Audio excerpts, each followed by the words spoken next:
the first section. According to Aristotle, what is the master science of the good? Yep. Politics. Politics. The master science of the good is politics. What is the common or vulgar notion of happiness? Yes, the common or vulgar notion of happiness is pleasure. Aristotle's definition of happiness is an activity of the soul in conformity with what? Yeah. Yes, with virtue. The text also says rational principle, but virtue is the preferred answer. Aristotle divides virtue into what two basic categories? This is going to be a test question. What are the basic categories, Violet? Intellectual and moral virtues? Yes. What are examples of the intellectual virtues? Anyone remember? From section 1.13 in the book. Wisdom. Wisdom's one of them. We also have understanding and prudence. So the intellectual virtues are wisdom, understanding, and prudence. What are examples of moral virtues? There's two of them that Aristotle gives.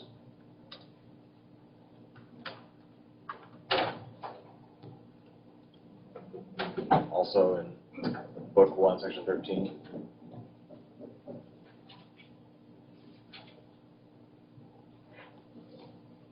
Is courage one of them? Courage was not one of them, but it's in the same section that deals with courage. It's liberality and temperance are the two examples of moral virtues that he gives. Question 6 is also a test question. Aristotle suggests that virtue is a mean between what two things? Yeah. Vice and excess. Yes, vice and, well, between the two vices of what? Sorry. Both of these things are vices. One of them is excess. What's the other one? And deficiency. Yeah, deficiency. So excess and deficiency are both vices, and virtue is the mean between them. And it is the mean in both feeling and action. So it doesn't just have to do with the things you do, it also has to do with your general disposition towards those things.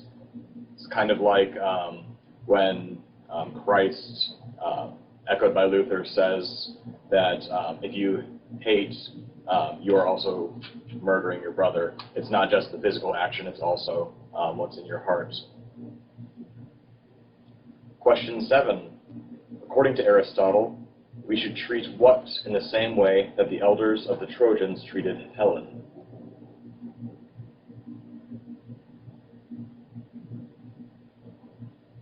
This is in Book 2, Section 9. I have a guess. Is it pleasure and other things? It is pleasure, yeah. And why should we treat pleasure in the same way that the Trojans treated Helen? Well, if that's too much of it, then we were sacrificed. Yeah, and particularly because we are not impartial judges of pleasure. That which gives us pleasure betrays our natural tendencies. So pleasure must therefore be guarded against and curbed.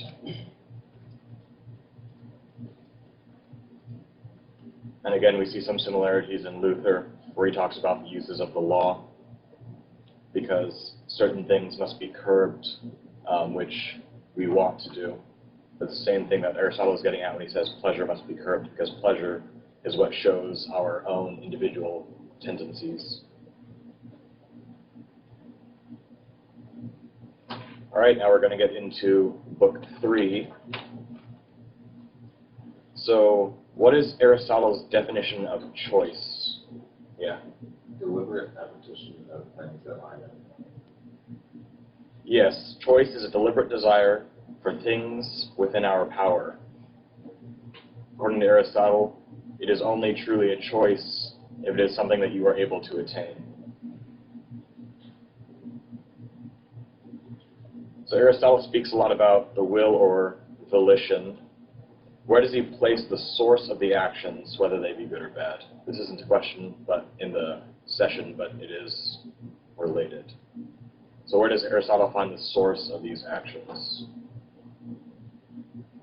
Good or bad?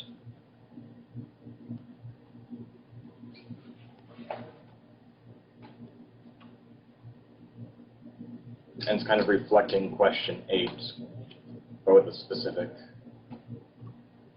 focus. So Aristotle places the source of good and bad actions in the will of those able to carry them out. How does this differ or be similar to scriptural precepts concerning the will and good actions and bad actions? The will is not my will, yes. Yeah, so what are we able to do in and of ourselves? What kinds of things? Blind better Do it? We're blind better than God's. Yeah, we aren't able to do good, but we can do evil. Our will is bound to evil. We're able to do evil things, but we're not naturally able to obey God, do good things. So, scripturally speaking, the good things that we do are gifts of the Spirit. They're responses of faith. In the case of those who do not have faith, they are motivated by other sinful desires, doing good for self-gain. And even in our lives as what we call simul beings, our good actions are still tainted by sin, but because of our faith in Christ, we can have joyful responses to that faith that manifest in good works. Okay, so then, what is courage according to Aristotle? Yep. Well, it's another mean. So what is courage a mean between? Yes, cowardice and rashness. And then Aristotle gives an example of what kind of situation in which courage might occur generally. Does anyone remember what situation that was?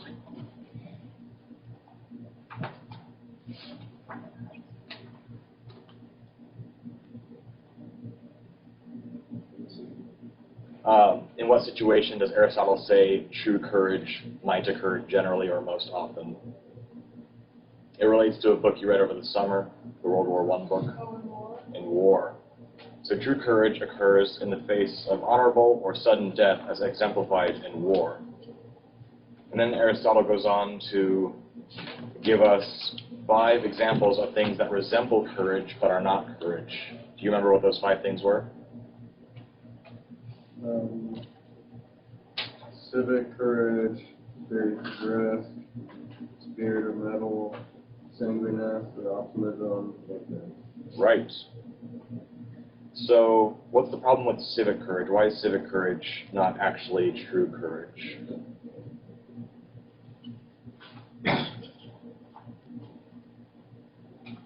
It has to do with the motivation for why one might act courageously in the civic realm. Yeah, that's part of it. It could be to avoid pain or some other negative effect of not acting courageously. Essentially, civic courage is compulsory because it's generally motivated by fear and pain, but not by dishonor.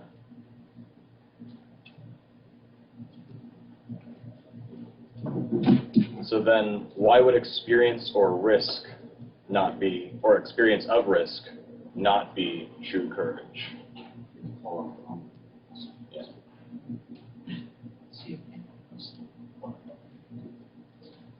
Yeah, I'll try that when we get to an actual question from the session instead of I made up questions. Yeah. So experience of risk, what is that?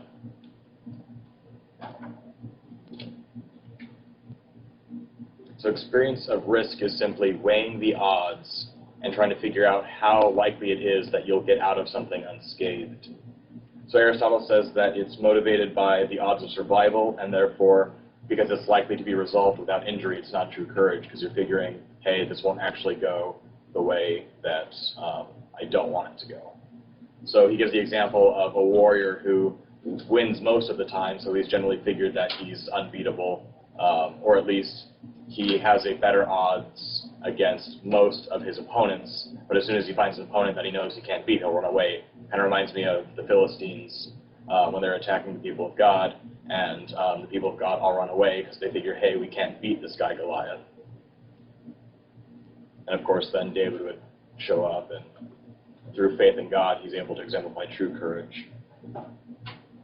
So what is spirit, and why is it not true courage? And we're just going down that list. That's in section 8 under book 3.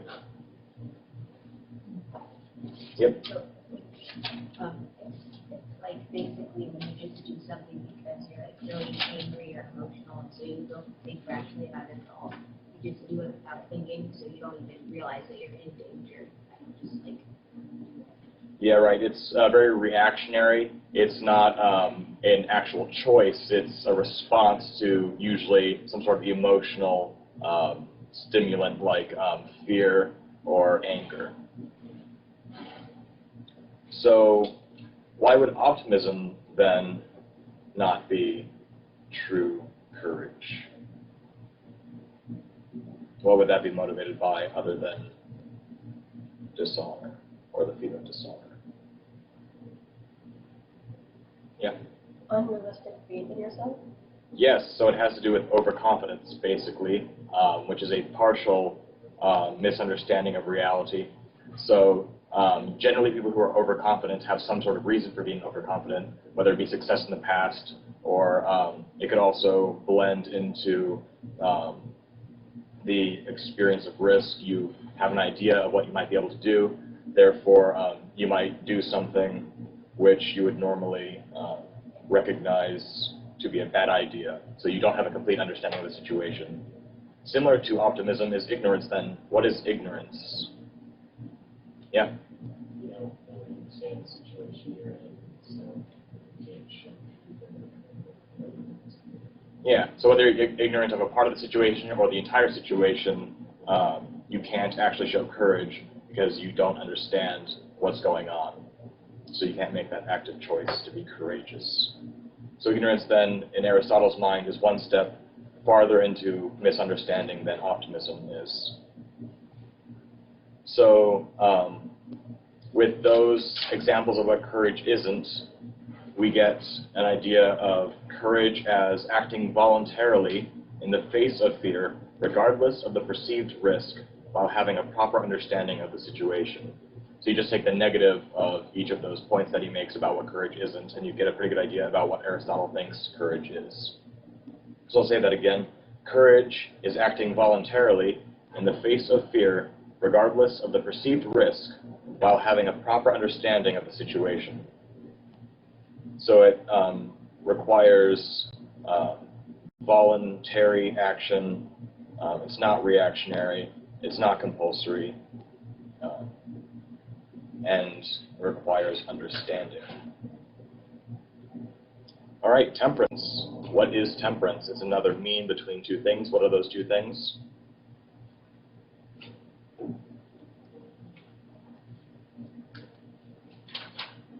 And this is Book 3, Section 10.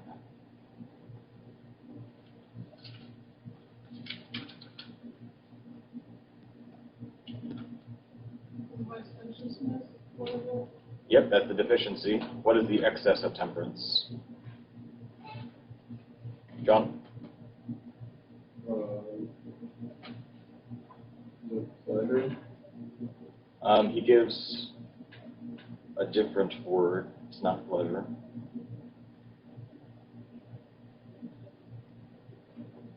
Self-indulgence.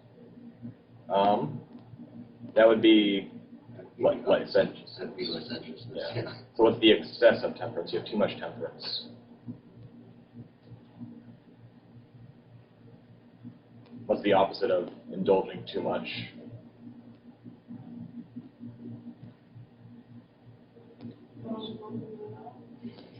Yeah, that's a weird way to put it, but yeah, frigidness is the word that Aristotle uses. Rigidness. Yeah. Yeah. You know what it means to be frigid? Describe somebody as frigid, it means they're cold and dead, right? So in other words, they can't seem to enjoy anything in life, right? And if you end up marrying somebody like that, you're in for a real fun time.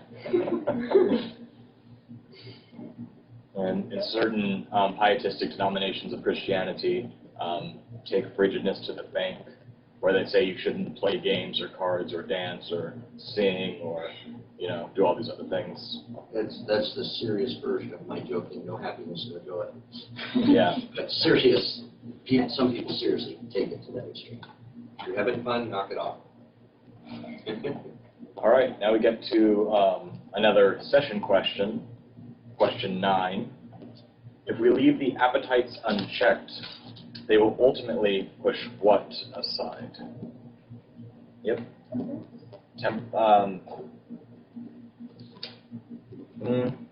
That could be an example, but what more generally, or it's a different faculty than virtue necessarily. Virtue, do what?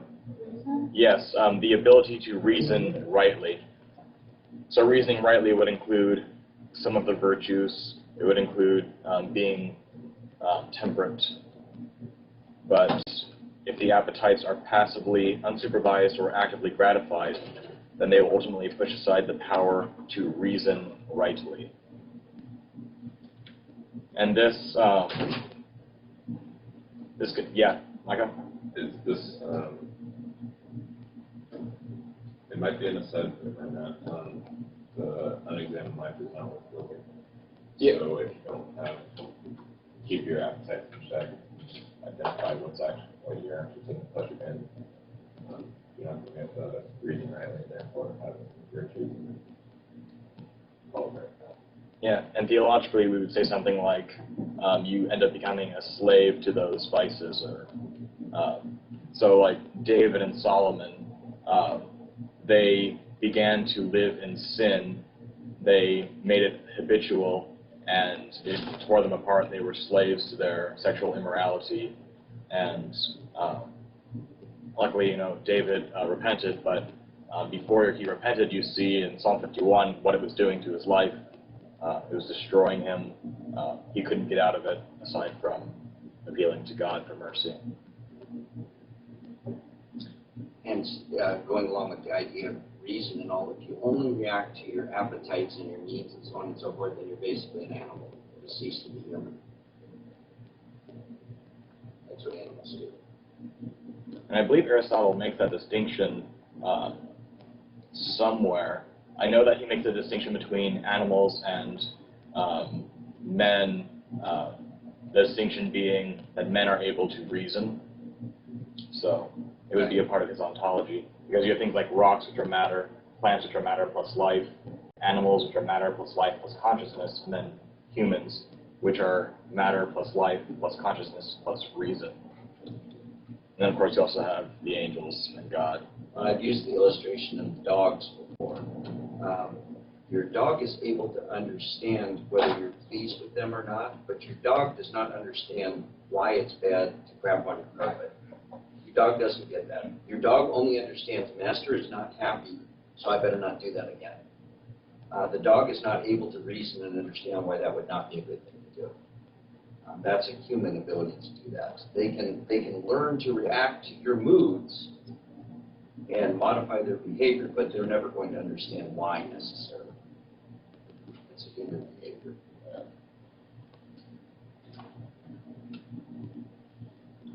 Okay, so book 4, we are defining more virtues, moral virtues. So what is liberality? Section 1 of book 4. The right attitude toward money. Yes, what is the mean between? So liberality is the main way in which it, or right attitude towards money is the main way in which it manifests. Yeah? You want the Yes. prodigality and illiberality. Yes, so does it mean between illiberality and prodigality? So liberality is basically stinginess, and prodigality is wastefulness. So it's the mean between being too stingy and being too wasteful. So for the Christian, that would be using your talents to further the kingdom of God, using that which God has given you for godly reasons, not hiding it, not wasting it, not holding on to it, but using it for the kingdom of God. From last year, was it Salvan, whose father was too generous and made his family poor? Oh, yeah. I think so, yeah. It was Salvan. He gave it all away and made them poor. So that's an excess of, being too generous with your stuff because you still have responsibilities to your family, and you actually bankrupted his family by being too generous. Yeah, which is another reason that socialism, while it appears merciful, would not actually be a correct mode of government, even if it did work, because you're supposed to be taking care of your family first, your family and your church, and then giving to the poor, giving to others. It's not supposed to be you give all of your stuff away to the poor so that everyone's equally poor, because then you're hurting your family. So, and that's one of the problems that the early church fathers were not able to reconcile, because they would talk about social justice on a regular basis, not in the same way that we talk about it today, but they would always encourage people to be giving away all that they had so that everyone was equal. They didn't want anyone to have more or less than another. But what that comes down to practically is that you are putting everyone else before your own family, which is not a godly activity. What is magnanimity? Aside from difficult to say. I still can't say that. All the years I've been teaching this stuff. Use that word. Magnanimity. Yes. Proper estimation of one's own worth in relation to the highest honors. Yes, and what does they mean between? This is one of my favorites. It's with certain people that we show this overestimation. And we mentioned, or we talked about this a little bit in the Republic yesterday, Mm-hmm. where we were talking about you shouldn't think yourself worthless because God says we have value. He died for us. So what does it mean between? The term he uses is personality management, and the other one is conceit. Yes. So the first term means timidity, basically, timidness. So between timidness and vanity. Timidness in the sense of constantly letting other people push you around because you don't think you're worth giving them. So you don't want to think of yourself as worthless. That would be thinking of yourself worthless, and to the point of you won't state your opinion because you don't think it's worth it. It's different from humbleness. Definitely different from humbleness, but because you can be humble while still maintaining dignity about it. You don't force your will on others, but you're still willing to put it out there. I can't say that word either. Pursuitiveness or something. Pusillanimity. Yeah, something like that. Yeah, Greek words are hard. Extreme low self-esteem.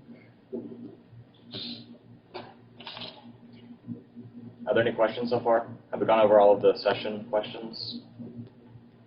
For session 4, we had to do session 5. Yeah. Yes, but that's a writing assignment? No, that's hard analysis. Art analysis. Okay. I have not looked at that one, but we can pull it up and read through it. So the last thing I want to go over in this session then is modesty. Is modesty a virtue? According to Aristotle? No. No. He has a chapter heading, Modesty is not a virtue. Why or why not? So why is it not a virtue, according to Aristotle? And he does say that it's good in certain circumstances.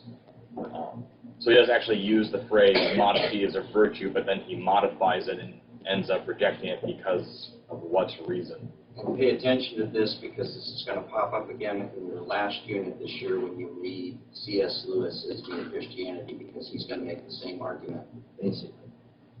So why, according to Aristotle, is modesty not a virtue?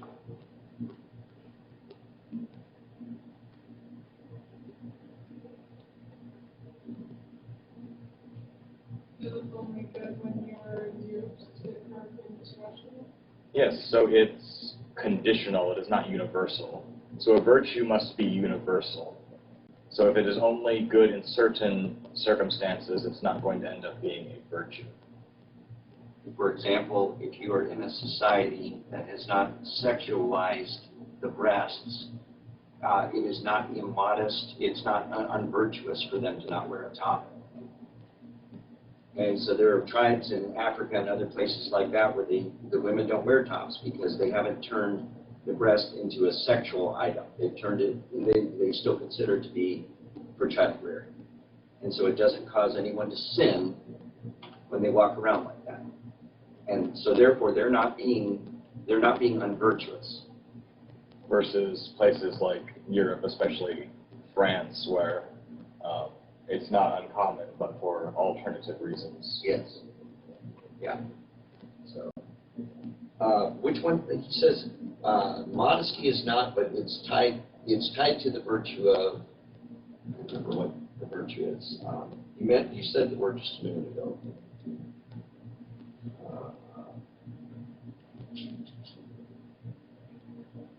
Maybe it's the person. Maybe it was Magdalena. The answer that you read was not because Indiscretion? indiscretion. Okay, indiscretion can be, proper discretion is a form of temperance, which therefore is a virtue. Right. So you don't want to be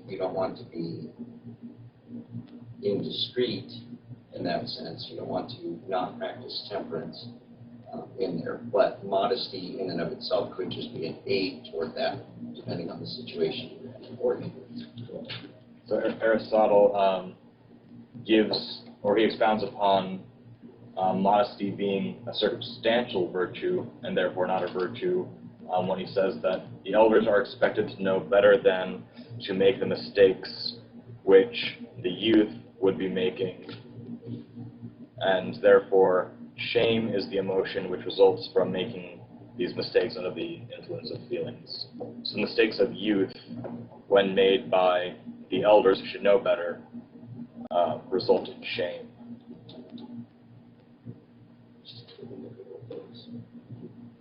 So the elders should need modesty because they should know better. And when they don't know better, it is shame. All right, so then we have session 5, which I did not yet look at. Here, it's Washington crossing the Delaware, so Okay. we're just going to talk about that a little bit. So it's the picture of Washington crossing the Delaware, and we're just going to talk about why it's cool, not Okay. cool. So see if we can get Cameron in hand to give their opinion. All right. We have a number of questions.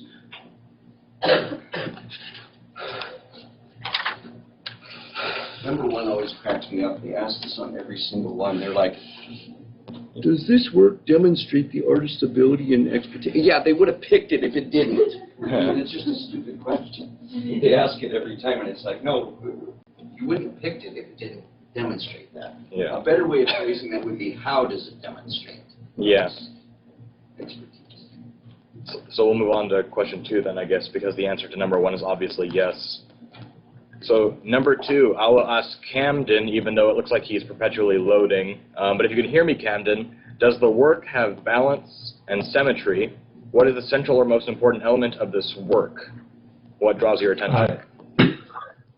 It does have balance and symmetry. George Washington is the center of the picture, but in a way it also doesn't have balance, showing its rough waters. Okay. Yeah, that's about as good as the answer they gave. So, Hannah, how do you think the author is using light to convey a message?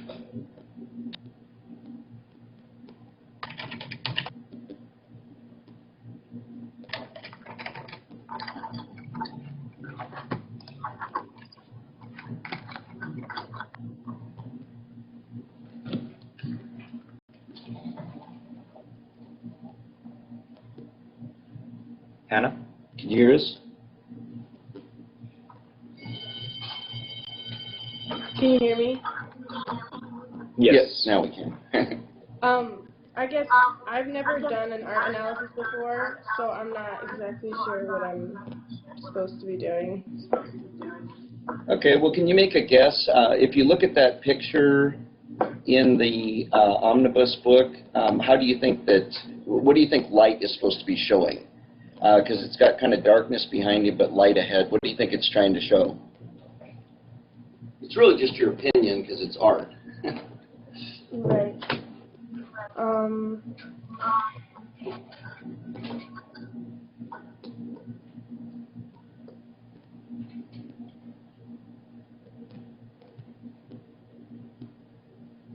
So where is the light focused? Around whom? Washington. Yeah. So why might the artist choose to illuminate Washington and the flag there kind of as a central point? Because he's leading them. Because what? He's leading them across. Yeah, he's leading them specifically to freedom. So the artist is using the light to illuminate Washington, showing us that Washington is the driving force, at least according to this painting, in the coming freedom, the new dawn. The rest of you get something about the dawn of a new era or a new country, or you can kind of see that it's the dawn. Yeah.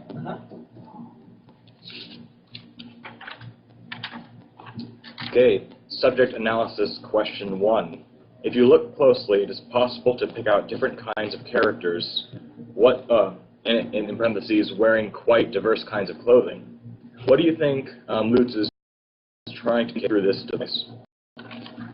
Violet? Maybe the idea that America is sort of like a melting pot for lots of different groups and people, and that diverse peoples can still work together to achieve something great. And so, yeah, this ideal of, this liberal reform that he's trying to portray can be accomplished if people work together despite their differences. Yeah, so you've got people who are poor, people who are highly educated, people who are officers, people who are in, and they're all in this militia, working towards freedom. So in their diversity, they are united by one common goal.